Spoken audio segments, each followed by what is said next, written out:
Welcome. In front of me is an ASUS ROG Phone 7, and today I'll show you how you can perform a factory reset of this device through recovery mode.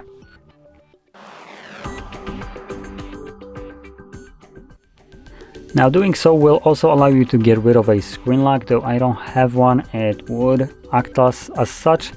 Though I want to just kind of clarify this for everyone who will be attempting this, that if you're also logged into your Google account and you want to remove your screen lock by doing a factory reset like this, your device will become FRP locked, and at the moment I have no way of bypassing this, not one that I know.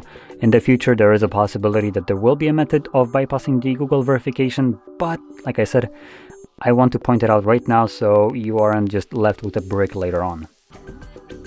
So anyway, to get started, we're going to turn off our device, so hold the power button and select power off.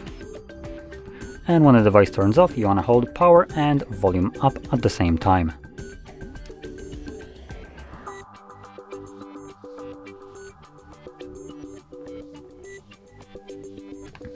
This will boot us into boot mode. So in here, using your volume buttons, you want to select recovery mode so it's visible right over here.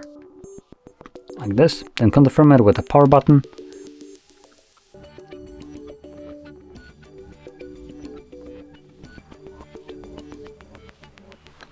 And then again, using your volume buttons to navigate, you want to select the wipe data factory reset option.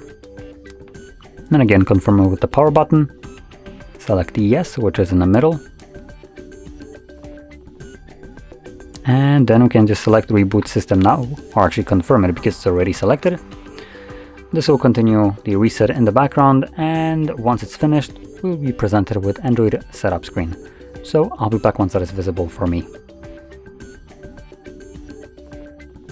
And as you can see, the process is now finished and you can set up your device however you like. So if you found this video helpful, don't forget to hit like, subscribe, and thanks for watching.